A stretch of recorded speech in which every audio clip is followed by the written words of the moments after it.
জ্বালানি সংকটে বন্ধ খুলনা অঞ্চলের ৬ বিদ্যুৎ কেন্দ্র। বেড়েছে লোডশেডিং। ভারত থেকে পাইপলাইনে আসছে ৫,০০০ মেট্রিক টন ডিজেল। চট্টগ্রাম বন্দরে খালাস হচ্ছে জেট ফুয়েল। মধ্যপ্রাচ্য অস্থিরতা এভিয়েশন খাতের রাজস্ব আয়ে ধাক্কা। পরিস্থিতি স্বাভাবিক হতে লাগবে দীর্ঘ সময়, বলছেন বিশেষজ্ঞ। নিজস্ব পরিস্থিতি ঘুরে দাঁড়ানোর প্রত্যাশা। ব্যাংক খাতে মূলধন ঘাটতি কমাতে সহায়তা দিতে আগ্রহী আইএফসি। সরকারের বন্ধ প্রকল্প চালু করতে পাশে থাকার আশ্বাস। নতুন কর্মসংস্থান তৈরির প্রত্যাশা অর্থমন্ত্রীর। গতি এসেছে যশোর ইপিজেড নির্মাণে। ভূমি উন্নয়ন সহ 1 বছরে সম্পন্ন 36% কাজ। জুলাইয়ের মধ্যে বরাদ্দ উপযোগী হবে শতাধিক প্লট, দাবি কর্তৃপক্ষের। এবং আধুনিক স্ক্যানিং মেশিন থাকলেও বেনাপোল বন্দরে ঢুকছে মাদক আমদানি নিষিদ্ধ পণ্য। 3 মাসে 15 চালান জব্দ, প্রায় 20 কোটি টাকার শুল্ক ফাঁকি।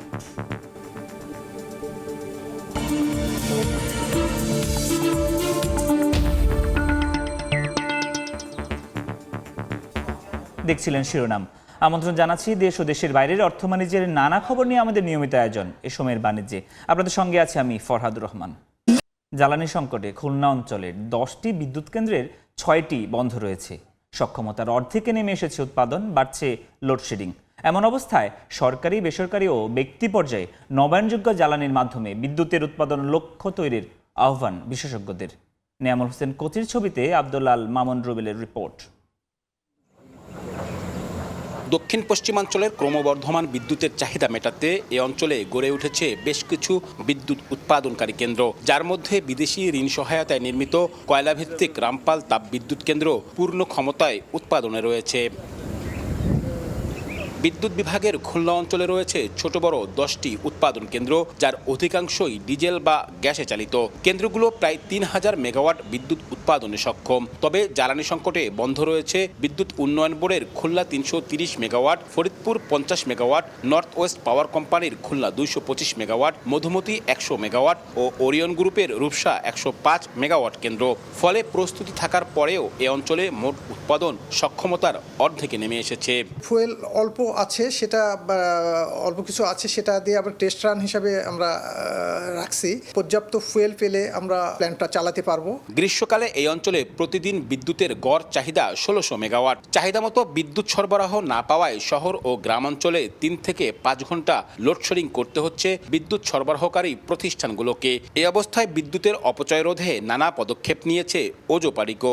লোডশেড আছে, ক্রাইসিস চলতেছে, সেখানে আমাদের সবারই মিতব্যয়ী হওয়া লাগবে। তো এইগুলো আমরা কন্ট্রোল করার চেষ্টা করতেছি, বিশেষ করে ব্যবসায়ীদের সাথে আমরা যোগাযোগ করতেছি। সংকট সমাধানে জীবাশ্ম জ্বালানি থেকে নবায়নযোগ্য জ্বালানিতে রূপান্তরের মাধ্যমে টেকসই পরিবেশ বান্ধব, বিশেষ করে সৌর বিদ্যুতে নজর দেওয়ার তাগিদ সংশ্লিষ্টদের। সরকার যেন নবায়নযোগ্য জ্বালানি, বিশেষত সৌর বিদ্যুৎ উৎপাদনের ক্ষেত্রে ব্যক্তি মালিককে প্রণোদনা দেন। সেই প্রণোদনার ভিত্তিতে সে নিজেই এগিয়ে এসে বিদ্যুৎ উৎপাদন ব্যবস্থা করতে পারবে। খুলনা অঞ্চলের 10টি বিদ্যুৎ উৎপাদন কেন্দ্রের মধ্যে 8টি কেন্দ্র গ্যাস বা ডিজেলে চালিত, বাকি 2টির একটি কয়লা ও অপরটি সৌরচালিত।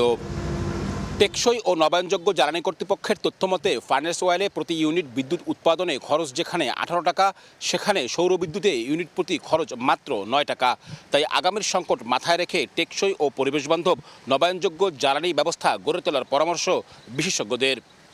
আব্দুল্লাহ আল মামুন রুবেল, সময় সংবাদ, খুলনা। জ্বালানি তেলের জন্য পাম্পের সামনে যানবাহনের দীর্ঘ অপেক্ষা।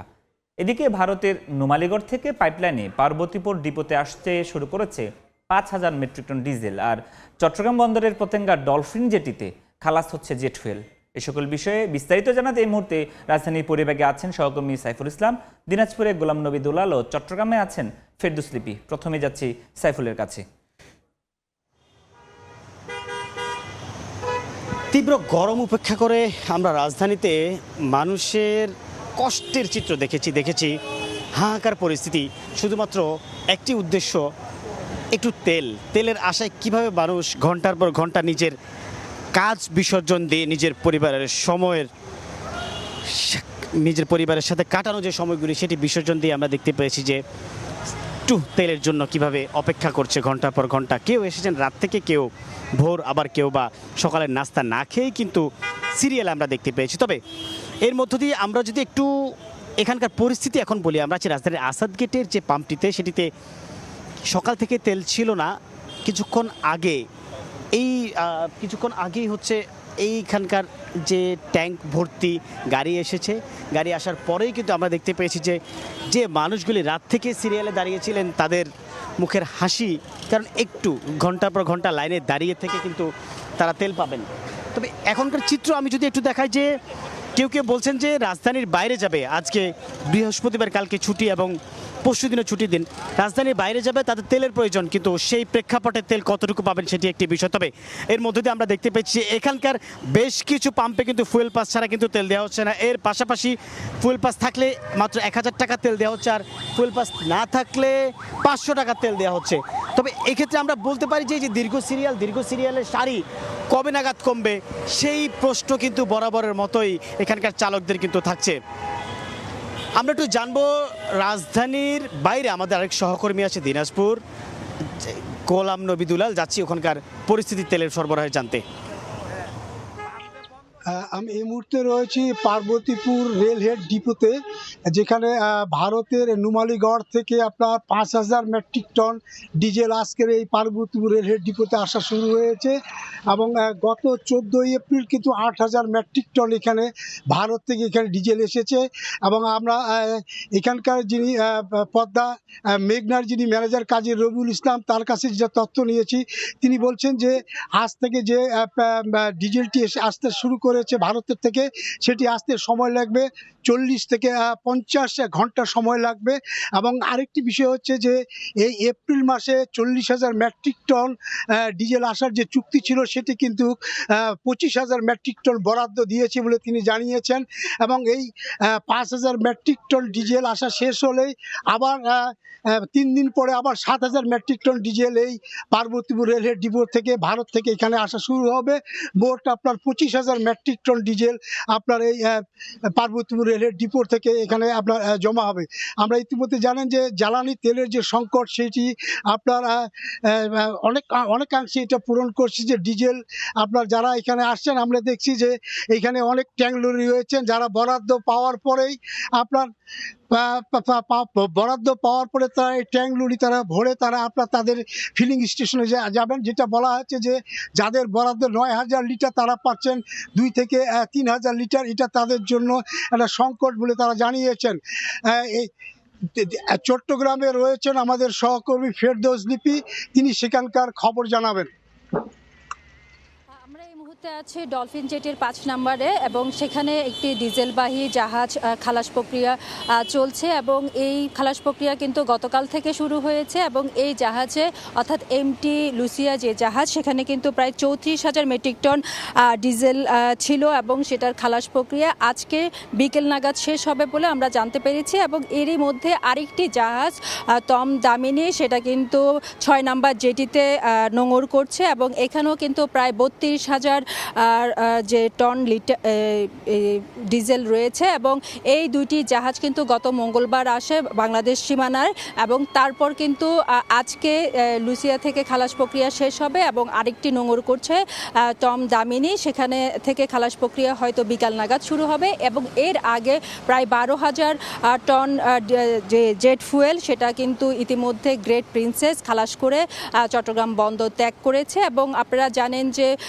মধ্যপ্রাচ্যে যুদ্ধ শুরু হওয়ার পর জ্বালানি সংকট যেভাবে দেখা দিয়েছে দেশে, এবং সেই সংকট যেন খুব বেশি দীর্ঘায়িত না হয়, সে কারণে জ্বালানি মন্ত্রণালয় এবং সরকারের পক্ষ থেকে কিন্তু বিকল্প বিশেষ করে সিঙ্গাপুর, মালয়েশিয়া থেকে এসব জ্বালানি আমদানি করা হচ্ছে। এবং দেখা যাচ্ছে যে প্রতি সপ্তাহে কিন্তু 2 থেকে 5টি জ্বালানিবাহী জাহাজ চট্টগ্রাম বন্দরে ভিড়ছে এবং ভেড়ার সাথে সাথে এগুলো দ্রুত খালাস করে কিন্তু বিভিন্ন জায়গায় যে সংশ্লিষ্ট সংস্থাগুলো আছে সেখানে চলে যাচ্ছে। এবং এর মধ্যে আমরা জানতে পেরেছি যে এলএনজি বাহী 2টি জাহাজ বাংলাদেশ আসার কথা রয়েছে এবং এর মধ্যে একটি আজকে আসবে এবং আরেকটি 18 তারিখ আসার কথা রয়েছে বলে এখনো পর্যন্ত আমরা জানতে পেরেছি। তবে সেই জাহাজগুলো মহেশখালী এলাকায় নোঙর করবে এবং সেখানে খালাস প্রক্রিয়া শুরু করবে। এবং আপনারা জানেন যে মধ্যপ্রাচ্যে যুদ্ধ শুরু হওয়ার পর বিশেষ করে যে জ্বালানির সংকট, সেই সংকট যতটুকু কাটাতে কাটানো যায় সেই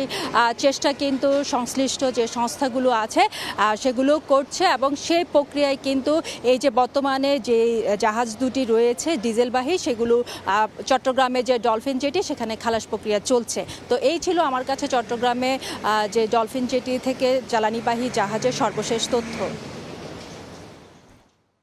চট্টগ্রাম থেকে যুক্ত হয়েছিলেন ফেরদৌস লিপি, এর আগে দিনাজপুর থেকে গোলাম নবী দুলাল এবং রাজধানী থেকে সাইফুল ইসলাম। মধ্যপ্রাচ্যের অস্থিরতায় দেশ থেকে বাতিল হয়েছে হাজারের বেশি আন্তর্জাতিক ফ্লাইট। প্রতিদিনই যাত্রা ভোগান্তিতে পড়েন হাজার হাজার যাত্রী। প্রভাব পড়েছে রাজস্ব আয়েও। সংশ্লিষ্টরা বলছেন যুদ্ধ স্থায়ীভাবে বন্ধ হলেও পরিস্থিতি স্বাভাবিক হতে লাগবে দীর্ঘ সময়। নিজস্ব পলিসিতে ঘুরে দাঁড়ানোর প্রত্যাশা এয়ারলাইন্সগুলোর। কাজল আব্দুল্লাহ রিপোর্ট। যুদ্ধের প্রভাব যে কতটা ভয়াবহ আকার ধারণ করে তা হাড়ে হাড়ে টের পাচ্ছে গোটা বিশ্ব। বেশিরভাগ দেশের মাথা ব্যথার বড় কারণ মধ্যপ্রাচ্য সংকট।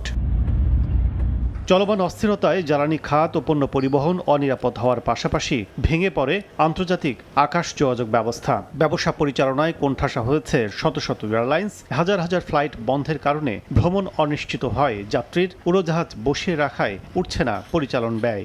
এখনও যদি এই যুদ্ধ অবস্থা প্রশমিত হয় তাহলেও কিন্তু এইটা একটা এই যে ফ্রি ফ্লোটা আসতে সময় লাগবে, অনেক সময় লাগবে। 40 দিন পর মধ্যপ্রাচ্যের অগ্নিগর্ভের প্রজ্বলনে 15 দিনের বিরতি নিয়েছে যুক্তরাষ্ট্র, ইসরায়েল ও ইরান। তবে যুদ্ধ বন্ধে ত্রিপক্ষীয় আলোচনা আশান্বিত না করায় দীর্ঘমেয়াদী হতে যাচ্ছে এভিয়েশন খাতের ক্ষত, এমনটাই মত এই বিশেষজ্ঞর। ফ্লাইট বন্ধ হলেও কিন্তু খরচ বন্ধ হয় না। যে কোনো সংকটে কিন্তু প্রথম ধাক্কাটা খায় এভিয়েশন শিল্প। সেটা কোভিডে দেখেছেন, প্রায় শখানেকের মতো এয়ারলাইন ব্যাংক্রাপসিতে চলে গেছে। এই সংকটেও কিন্তু এই ধরনের একটা সৃষ্টি হবে। যুদ্ধকালীন এরই মধ্যে বাংলাদেশ থেকে দেশি বিদেশি বিমান সংস্থার আন্তর্জাতিক গন্তব্যের 1100-র বেশি ফ্লাইট বাতিল হয়েছে। সরকারের সহায়তার পাশাপাশি নিজস্ব পলিসিতেই লোকসান কাটিয়ে ওঠার কথা জানিয়েছেন দেশীয় উদ্যোক্তারা। অ্যারোনটিক্যাল চার্জ কিংবা নন অ্যারোনটিক্যাল যেসব চার্জগুলো আছে সেটাকে যদি কিছুটা সাবসিডাইজড করার মাধ্যমে আমাদেরকে সে অপরচুনিটি দেওয়া হয়, ইন ফিউচারে যদি আমাদের জেট ফুয়েল প্রাইস কম্পেয়ার করে লজিক্যাল অ্যামাউন্টে যদি ইন ফিউচারে আসলে নির্ধারণ করে, তাইলে আমাদের পক্ষে মনে হয় সেটা রিকভারি করার একটা সুযোগ আছে। বিশ্বজুড়ে আন্তর্জাতিক রুট ব্যবহারকারী কম বেশি সব এয়ারলাইন্সকেই যুদ্ধের প্রভাব দগ্ধ করলেও সবচেয়ে বেশি ক্ষতিগ্রস্ত মধ্যপ্রাচ্যগামী ফ্লাইট পরিচালনাকারী বিমান সংস্থাগুলো। কাজল আব্দুল্লাহ, সময় সংবাদ, ঢাকা। আশকোনা ক্যাম্পে হজ কার্যক্রমের উদ্বোধন করবেন ধর্মমন্ত্রী কাজী শাহ মোফাজ্জল হোসেন। এই মুহূর্তে সেখানে আছেন সহকর্মী শাহিন আলম। সরাসরি যাচ্ছি তার কাছে। আগামীকাল থেকে চলতি বছরের প্রথম হজ যাত্রা শুরু হবে এবং আগামীকাল রাত 12টায় 419 জন যাত্রী নিয়ে ঢাকার হজরত শাহজালাল আন্তর্জাতিক বিমানবন্দর ছেড়ে যাবেন হজ যাত্রীরা। এবং আজকে আমরা আছি আশকোনার হজ ক্যাম্পে। এখানকার একদিন আগে যে এখানকার সামগ্রিক প্রস্তুতি সেটি শুরু হয়েছে। এখানকার যারা সংশ্লিষ্টরা রয়েছেন হাজিদের সার্বিক নিরাপত্তা এবং হাজিদেরকে নিরাপদে বিমানে তুলে দেওয়ার জন্য সার্বিক প্রস্তুতি এখানে নেওয়া হয়েছে। এবং আজকে বিকাল নাগাদ এখানে আসার কথা রয়েছেন ধর্মমন্ত্রী। তিনি হজ ক্যাম্পের আনুষ্ঠানিক এখানকার যে কার্যক্রম রয়েছে সেটির উদ্বোধন করবেন তিনি। এই চলতি বছরে বাংলাদেশ থেকে ৭৮,০০০-এর বেশি যাত্রী সৌদি আরবে যাবেন, তারা হজ পালন করবেন। এছাড়া এদের মধ্যে প্রায় ৭২,০০০ তারা বেসরকারিভাবে নিবন্ধন করেছেন এবং ৪,০০০-এর বেশি সংখ্যক লোক তারা সরকারি ব্যবস্থাপনায় তারা হজ করবেন।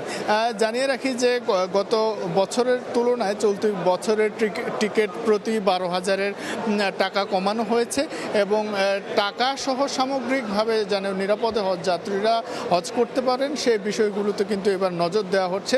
এবার বিশেষ করে যারা ইসলামিক ফাউন্ডেশনে যারা স্বেচ্ছাসেবকরা রয়েছেন, ধর্ম মন্ত্রণালয়, ইসলামিক ফাউন্ডেশন এবং সব মিলে একীভূতভাবে কাজ করা হচ্ছে। আসলে যারা হজ যাত্রী রয়েছেন তাদের সেবা নিশ্চিত করার জন্য এর মধ্যে স্বেচ্ছাসেবকদের সঙ্গে আমরা কথা বলেছি। তারা যেটি বলছেন যে হজ যাত্রীদের বিমানের টিকিট এবং হজের ভিসা সহ সামগ্রিক জায়গায় তারা আসলে সহযোগিতার হাত তারা বাড়াবেন এবং অন্যান্য বাড়াচ্ছে অনেকটা নিরাপদ হবে হজ যাত্রা, এমনটাই প্রত্যাশা করছেন সংশ্লিষ্টরা। তো এ ছিল আমার কাছে আগামীকাল হজ যাত্রার সর্বশেষ খবর। আশকোনা থেকে সহকর্মী শাহিন আলম। এবারে জানাবো ঢাকার পুঁজিবাজারের খবর। সরাসরি যাচ্ছে ঢাকা স্টক এক্সচেঞ্জ ডিএসসির ওয়েবসাইটে।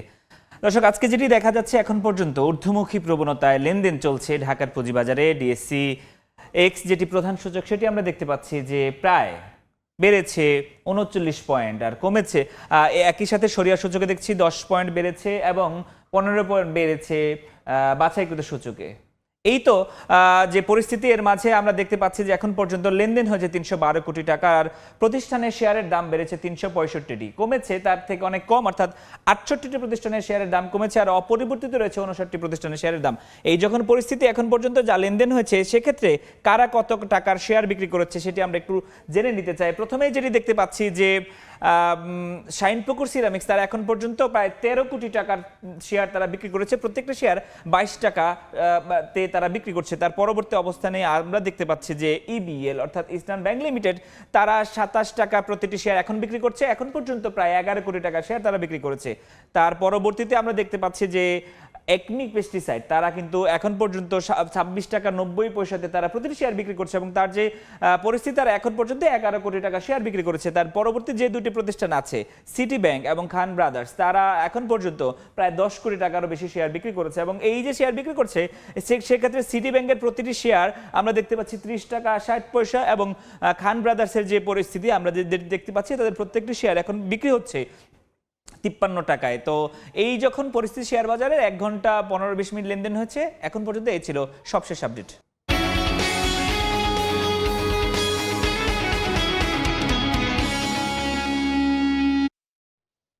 বাংলাদেশকে আর্থিক সংকট মোকাবিলায় বড় আকারের অর্থ সহায়তা দেবে ইন্টারন্যাশনাল ফাইন্যান্স কর্পোরেশন আইএফসি।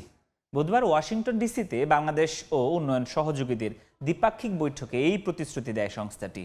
বৈঠক শেষে অর্থমন্ত্রী জানান, বাংলাদেশের সার্বিক অর্থ ও ব্যাংকিং খাতে যে চাপ তৈরি হয়েছে তা আইএফসির সহায়তায় অনেকটা কমাবে, একই সঙ্গে তৈরি করবে নতুন কর্মসংস্থান। বাংলাদেশের সঙ্গে এদিন বৈঠকে অংশ নেন প্রভাবশালী আমেরিকান ব্যাংকার ও অর্থদাতা জেপি মর্গান। দেশে আর্থিক সংকট মোকাবিলায় বড় অর্থ সহায়তার ইঙ্গিত দিয়েছে ইন্টারন্যাশনাল ফাইন্যান্স কর্পোরেশন আইএফসি। যুক্তরাষ্ট্রে স্থানীয় সময় বুধবার ওয়াশিংটন ডিসিতে অর্থমন্ত্রীর নেতৃত্বে বাংলাদেশ প্রতিনিধি দলের সঙ্গে বৈঠকে বিষয়টি জানায় সংস্থাটি। আইএফসির সহযোগিতার মধ্যে রয়েছে ব্যাংকিং খাতের মূলধন ঘাটতি পূরণে তারল্য সরবরাহ, সরকারের বন্ধ প্রকল্প চালু করতে বিনিয়োগ, মূলধন সংকটে থাকা প্রতিষ্ঠানগুলোর উন্নয়ন। আইএফসির সঙ্গে বৈঠক শেষে বিশ্বব্যাংক অফিসে গণমাধ্যমের সঙ্গে কথা বলেন অর্থমন্ত্রী আমির খসরু মাহমুদ চৌধুরী। জানান, বেসরকারি খাতে গতি আনবে এই আর্থিক সহায়তা। সার্বিক সমাধানে আমরা আইএফসি খুব ইন্টারেস্ট দিয়েছে এবং ব্যাংকগুলোকে লিকুইডিটি দেওয়ার, তারা ভালো অ্যামাউন্টের একটা লিকুইডিটি দেবে ব্যাংকগুলোকে, তারপরে ট্রেড সাপোর্ট দেবে গ্যারান্টি দিয়ে, এবং প্রাইভেট সেক্টরে যাদের যেসব কোম্পানিতে ক্যাপিটাল ডেফিসিট হয়েছে তাদেরকে কি সাপোর্ট দিতে পারে সেটা নিয়ে আলাপ হয়েছে। এদিন দেশের পুঁজিবাজারের বন্ড সহ বিভিন্ন সমস্যা নিয়ে আলোচনা হয় প্রভাবশালী মার্কিন ব্যাংকার এবং অর্থদাতা জেপি মর্গানের সঙ্গেও। বাংলাদেশের ক্যাপিটাল মার্কেটের অবস্থা তো খুবই খারাপ। এখানে আমাদের নতুন নতুন প্রোডাক্ট আনতে হবে, ইনক্লুডিং বন্ড সহ। এবং জেপি মর্গানের এখানে বাংলাদেশে অংশগ্রহণ করা হচ্ছে একটা সিগন্যাল, একটা গ্লোবাল সিগন্যাল। এটা জেপি মর্গান যখন বাংলাদেশে ইনভলভ হয়, ফ্ল্যাগশিপ কোম্পানিগুলোকে একটা মেসেজ দিয়ে। সার্বিক বিনিয়োগ তরুণদের কর্মসংস্থান তৈরিতে গতি আনবে বলে মনে করেন অর্থমন্ত্রী। এই যে প্রাইভেট সেক্টরের কাছে টাকা যাবে, এর মধ্যে বড় বিনিয়োগ করবে, এটা জব ক্রিয়েশন, মানে প্রত্যেক কিছু তো জব ক্রিয়েশন। আমরা কারণ বিএনপির মেইন উদ্দেশ্য হচ্ছে জব ক্রিয়েশন। বর্তমান সরকারের নেতৃত্বে প্রথমবারের মতো ওয়াশিংটন ডিসিতে আইএমএফ এর বসন্তকালীন বৈঠকে অংশ নিয়েছে বাংলাদেশ মিশন। কাজল আব্দুল্লাহ, সময় সংবাদ। চুয়াডাঙ্গার বাগানে আমের ভালো গুটি আসায় লাভের আশা জেগেছিল বাগানীদের, তবে হপার পোকার আক্রমণ তা ফেস্তে যেতে বসেছে। তাদের দাবি, কীটনাশকও মিলছে না সুফল। এ অবস্থায় লোকসান কাটাতে নিয়মিত বাগান পরিচর্যার পরামর্শ কৃষি কর্মকর্তার। চুয়াডাঙ্গা প্রতিনিধি মাহফুজ মামুনের তথ্য ও আনিসুর রহমানের ছবিতে রিপোর্ট। চুয়াডাঙ্গায় আম্রপালি, হিমসাগর, বোম্বাই, ল্যাংড়া, বাড়িফোর, কাটিমন সহ বিভিন্ন জাতের আমবাগানে আমের পর্যাপ্ত গুটি এলেও তা ঝরে পড়ছে হপার পোকার আক্রমণে। কীটনাশক স্প্রে করেও সুফল পাচ্ছেন না বাগানিরা, এতে বড় লোকসানের শঙ্কা ঘিরে ধরেছে তাদের। আমের গুটিগুলো সব ঝরে পড়ছে, হপার পোকায় ধ্বংস করে দিয়েছে, বেশি কোনো কাজ হচ্ছে না। আমাদের আমের ফলন এবার খুবই কম হবে, কৃষকের ক্ষতিগ্রস্ত হচ্ছে এবং বাগানদার সেও ক্ষতিগ্রস্ত হচ্ছে। একটার পর একটা ওষুধ দিতে দিতে যে পরিমাণ ক্ষতি হয়ে গেছে, আমাদের এখন এই ক্ষতি পুষানো অনেক কঠিন ব্যাপার। এই অবস্থায় বাগানে নিয়মিত পরিচর্যা করার পরামর্শ দিচ্ছে স্থানীয় কৃষি বিভাগ। হপার নিয়ন্ত্রণ করতে হবে, শিডিউল যে স্প্রে আছে এই স্প্রে করতে হবে। আমরা কৃষকদের পরামর্শ দিচ্ছি যে নিয়মিত পরিচর্যাগুলি যেন যথাযথভাবে করেন, তাহলে ইনশাআল্লাহ তারা ভালো ফলন গড়ে তুলতে পারবেন। কৃষি বিভাগের তথ্য মতে চুয়াডাঙ্গার 4টি উপজেলায় 2203 হেক্টর জমিতে 550টি ছোট বড় আম বাগান রয়েছে, যেখানে আম উৎপাদনের লক্ষ্যমাত্রা ধরা হয়েছে 30,657 মেট্রিক টন, যার বাজার মূল্য আনুমানিক 122 কোটি টাকা। সময় সংবাদ, চুয়াডাঙ্গা। এবার জনপদের অর্থনীতির খবর।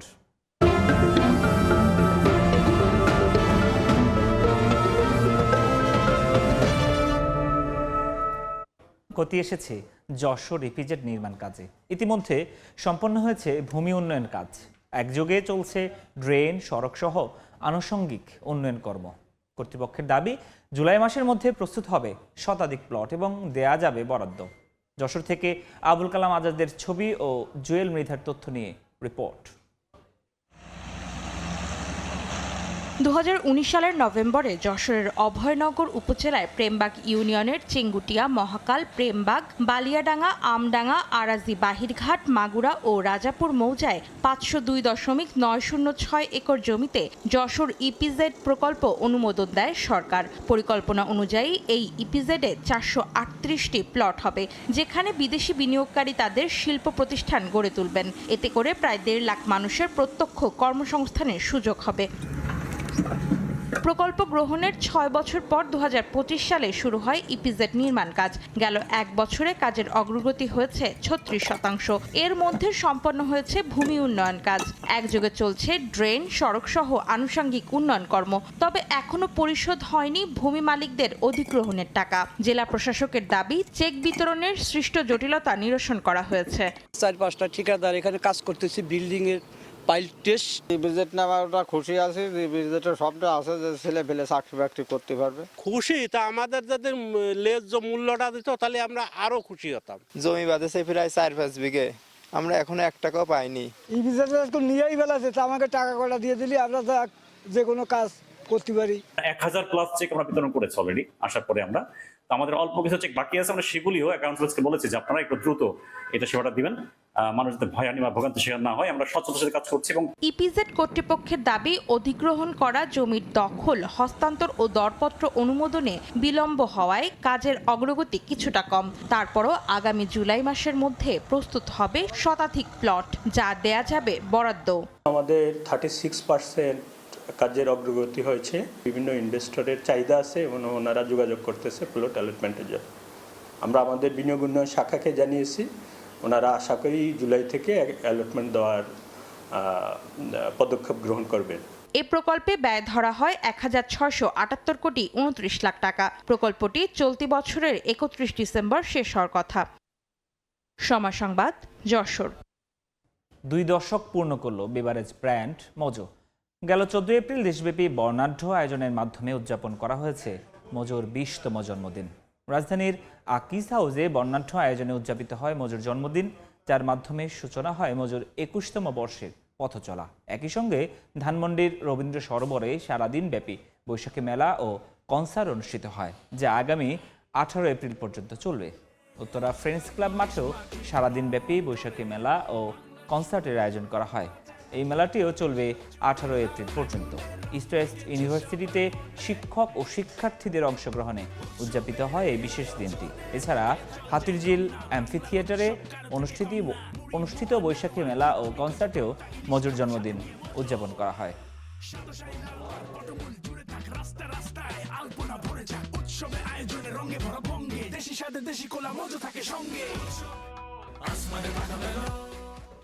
এবার বন্দর বাণিজ্যের খবর।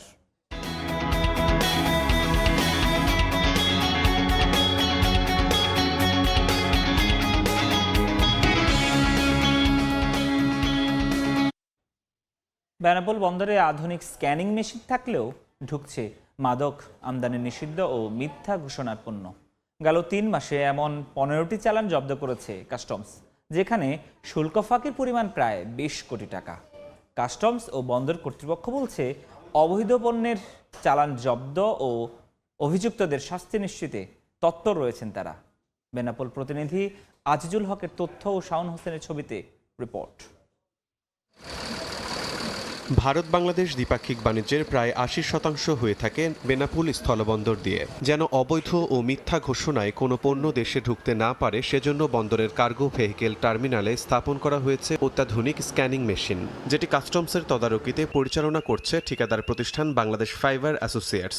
মেশিনটি নিখুঁতভাবে কাজ করতে সক্ষম হলেও রহস্যজনকভাবে ট্রাকে করে প্রবেশ করছে অবৈধ পণ্য, মাদক ও অস্ত্র। বন্দরের তথ্য, গত 3 মাসে গোয়েন্দা সংস্থা এনএসআই ও বর্ডার গার্ড বিজিবির তথ্যের ভিত্তিতে প্রায় 15টি মিথ্যা ঘোষণার চালান আটক করেছে কাস্টমস। সেখানে প্রায় 20 কোটি টাকার শুল্ক ফাঁকি দেওয়া হচ্ছিল।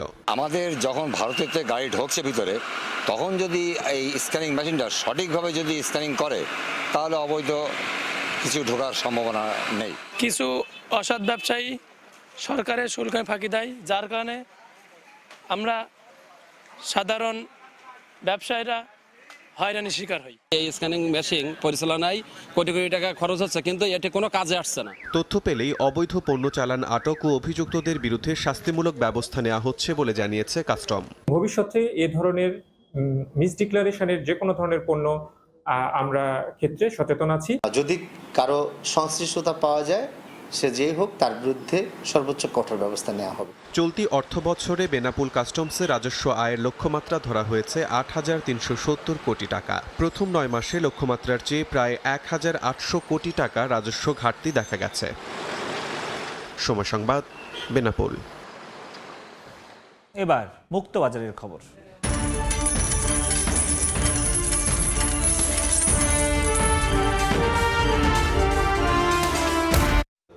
যুক্তরাষ্ট্র ও ইরানের মধ্যে শান্তি চুক্তি নিয়ে হোয়াইট হাউসের আশাবাদে 6 সপ্তাহের মধ্যে সর্বনিম্নে নেমেছে মার্কিন ডলারের মান। বিপরীতে বাড়ছে ইউরো, স্টার্লিং ও জাপানি ইয়েনের দাপট। অস্ট্রেলিয়ার কেন্দ্রীয় ব্যাংকের সুদ হার বাড়ানোয় অস্ট্রেলিয়ান ডলার 4 বছরের মধ্যে সর্বোচ্চ রয়েছে। চলমান যুক্তরাষ্ট্র ইরান যুদ্ধ অবসানে শান্তি চুক্তি নিয়ে হোয়াইট হাউসের আশাবাদে নিম্নমুখী মার্কিন ডলারের মান গেল 6 সপ্তাহের মধ্যে নেমেছে সর্বনিম্নে। চলতি সপ্তাহে ডলার সূচক 0.7% কমে নেমেছে 98 পয়েন্টে। বিপরীতে টানা 9 দিন ধরে ঊর্ধ্বমুখী ইউরো, প্রতিটির দাম $1.18। ব্রিটিশ স্টার্লিং এর দাম প্রায় 0.2% বেড়ে প্রতি স্টার্লিং সমান দাঁড়িয়েছে $1.35। চীনা অর্থনীতি বছরের প্রথম প্রান্তিকে 5% বাড়ায় চীনা মুদ্রার মান বেড়ে প্রতি ডলার সমান দাঁড়িয়েছে 6.81 চীনা ইউয়ান। অস্ট্রেলিয়ার কেন্দ্রীয় ব্যাংকের সুদ হার বাড়ানোয় অস্ট্রেলিয়ান ডলার 4 বছরের মধ্যে সর্বোচ্চ রয়েছে, প্রতি ডলার সমান 1.39 অস্ট্রেলিয়ান ডলার। আর 1 মাসে সর্বোচ্চ রয়েছে নিউজিল্যান্ড ডলার। বুধবার জাপান যুক্তরাষ্ট্রের বৈঠকের পর জাপানি ইয়েনের মান বেড়ে দাঁড়িয়েছে 198.38। ইয়ানো শিফাত, সময় সংবাদ। স্পেনে আজ থেকে শুরু হচ্ছে নথিহীন বাংলাদেশি সহ প্রায় 5 লাখ অভিবাসীর বৈধ হওয়ার প্রক্রিয়া। আবেদন করার সুযোগ থাকছে 30 জুন পর্যন্ত।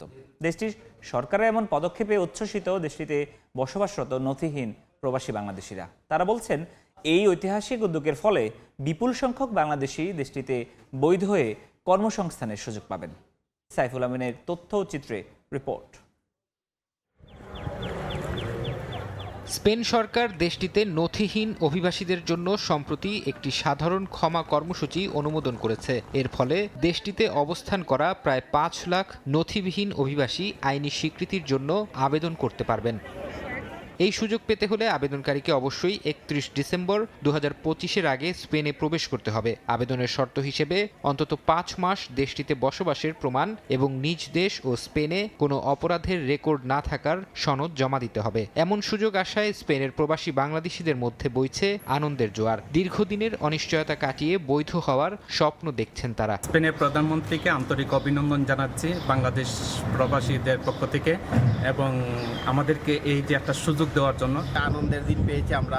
এই স্পেন সরকার আমাদেরকে ওপেন ইমিগ্রেশন দিয়েছে। প্রবাসীদের মতে এই ঐতিহাসিক উদ্যোগের ফলে বিপুল সংখ্যক বাংলাদেশি বৈধ হয়ে কর্মসংস্থানের সুযোগ পাবেন, যা দেশের রেমিটেন্স প্রবাহ বাড়াতেও বড় ভূমিকা রাখবে। যে ডিক্লারটা দেওয়া হয়েছে, এই ডিক্লারে আমরা আনন্দিত ও গর্বিত। সাধারণ ক্ষমা দিয়েছে স্পেন সরকার, এজন্য আমরা অনেক উৎসাহিত এবং আনন্দিত। সবার জন্য কাগজ চাই, আমরা আনন্দিত, আল্লাহর কাছে কৃতজ্ঞতা প্রকাশ করছি। এই বিশাল কাজ দ্রুত সম্পন্ন করতে স্পেন জুড়ে 400টিরও বেশি বিশেষ অফিস খোলার পাশাপাশি কয়েকশো নতুন কর্মী নিয়োগ দিয়ে প্রশাসনিক প্রস্তুতি জোরদার করছে সানচেজ প্রশাসন। সময় সংবাদ, স্পেন। এ পর্যায়ে শীর্ষ সংবাদগুলো জানিয়ে দিচ্ছি আরও একবার। জ্বালানি সংকটে বন্ধ খুলনা অঞ্চলের 6 বিদ্যুৎ কেন্দ্র, বেড়েছে লোডশেডিং। ভারত থেকে পাইপলাইনে আসছে 5000 মেট্রিক টন ডিজেল।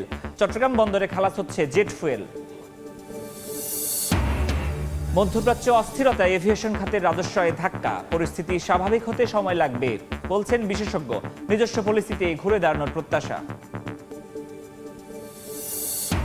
এবং ব্যাংক খাতে মূলধন ঘাটতি কমাতে সহায়তা দিতে আগ্রহী আইএফসি। সরকারের বন্ধ প্রকল্প চালু করতে পাশে থাকার আশ্বাস। নতুন কর্মসংস্থান তৈরির প্রত্যাশা অর্থমন্ত্রীর।